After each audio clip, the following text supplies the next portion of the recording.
तीन तिगाड़ा काम बिगाड़ा। तीन बहुओं के रवैये से सासू माँ बहुत परेशान थी। दरअसल बात ये थी कि तीनों बहुओं में किसी बात को लेकर अनबन हो गई थी। तब से ही तीनों एक दूसरे से मुंह फुलाए रहती थी। ना कोई सीधे मुंह किसी से बात करती, ना किसी का कहना मानती। पड़ोसी भी इस बात को जानते थे और जाने कैसे कैसे बातें भी करते। इसीलिए सासू माँ ने तीनों बहुओं को तुरंत अपने कमरे में बुलाया। मैं कई दिनों से देख रही हूँ, तुम तीनों अलग अलग सारे काम कर रही हो। ये सब नहीं चलेगा, तीनों को मिलकर ही काम करना पड़ेगा।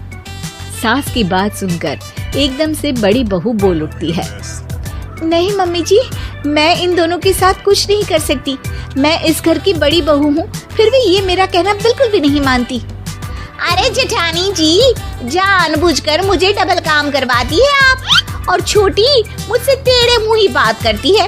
इन दोनों के बीच हमेशा सैंडविच बन जाती है मेरी, और मैं हमेशा आलू की तरह बीच में मसली जाती हूँ।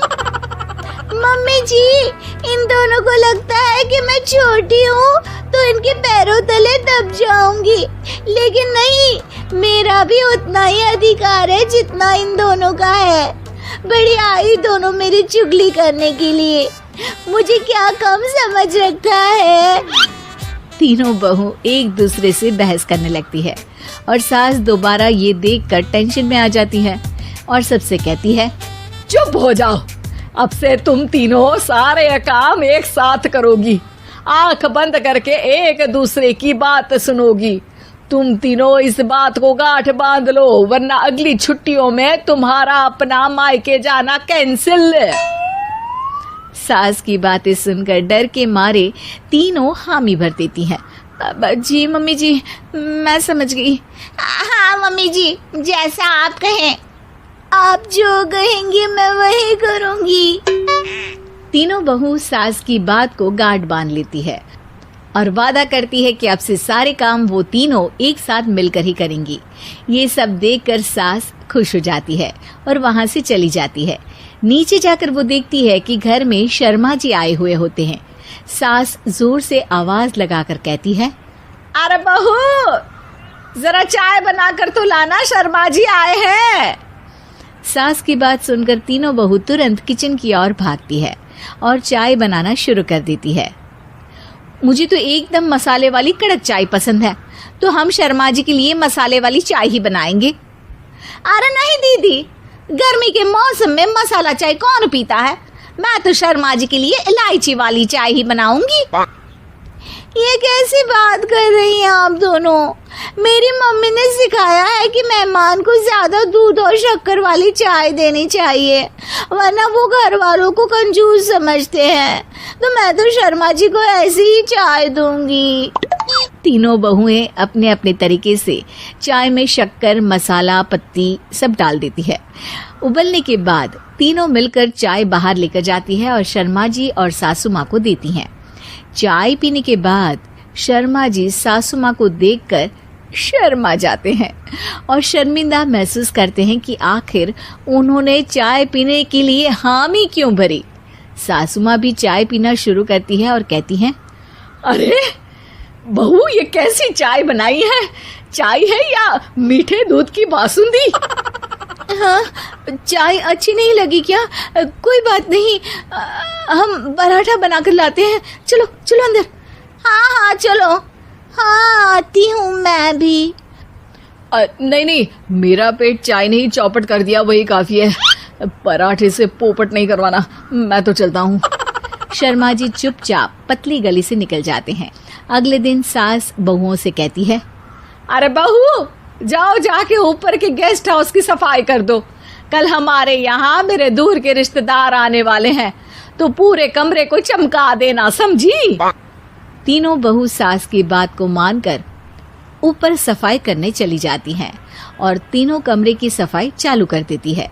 बड़ी बहू मकड़ी के जाले साफ करती है, तो बीच वाली झाड़ू लगाना और छोटी वाली सर्फ डालकर जमीन धोना शुरू कर देती है। अरे दीदी, जेठानी जी, अभी मैंने पूरी फर्श धोई और आप फिर से धूल नीचे गिरा रही हैं। और मछली जेठानी जी, आप बिना झाड़ू की धूल यहाँ छटक रही हैं। अरे तीनों को साफ करना है, एक साथ सफाई करते हैं ना। अरे वही तो, हम साथ साथ हैं, घर साफ साफ है।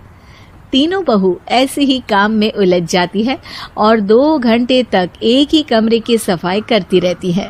बहुत देर से अपनी बहुओं को ना देखने के कारण सास ऊपर कमरे में उन्हें देखने जाती है, लेकिन कमरे में घुसती ही वो गीली फर्श पर फिसलने के कारण नीचे गिर जाती है।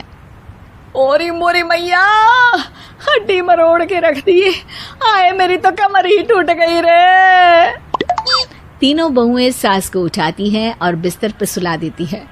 अरे मेरे हाथ पैर दर्द कर रहे हैं, दबा दो आराम मिलेगा। हाँ जी माँ जी। अरे जी माँ जी माँ जी। और तीनों बहुएं एक साथ सास के हाथ को दबाना शुरू कर देती हैं। माँ की तो चीख ही निकल जाती है और नतीजा ये होता है कि सास के बचे हुए शरीर में भी दर्द उठ जाता है। हाय राम, ये क्या कर दिया तुम तीनों ने। अरे मेरी तो किस्मत ही फूटी है कि तुम जैसी बहुएं मुझे मिली। हे भगवान, पूरे शरीर में दर्द बढ़ गया है। अब तो पता नहीं कि चल भी पाऊंगी या नहीं। माफ करो, मुझे गलती हो गई मुझसे कि तुम तीनों को एक साथ काम करने के लिए बोला। सोचा था तीनों मिलके अच्छे से काम करेगी, लेकिन बड़े बुजुर्ग सही कहते थे कि 3 तिगाड़ा काम बिगाड़ा। तुम लोगों ने ये बात ना आज साबित करके दिखा दी। तुम तीनों को तो समझाना यानी मानो भैंस के आगे बीन बजाना है। तुम्हें अकेले अकेले काम करना है ना, तो अब से तुम अकेले ही अपना अपना काम करो। तीनों बहुएं वहां से जाने लगती है। अरे कहाँ जा रही हो? आप ही ने तो कहा कि अपना अपना काम तो मुझे मुल्तानी मिट्टी लगानी है। अरे मुझे भी तो नेल पॉलिश लगानी है, मुझे ना मेहंदी लगानी है। सास अपना सर पीट लेती है और कहती है, अरे मुझे भी लगाना है कुछ। क्या माँ जी? क्या माँ जी? क्या माँ जी? तुम्हारे घर वालों को फोन तुम्हारी हरकतें बताने के लिए।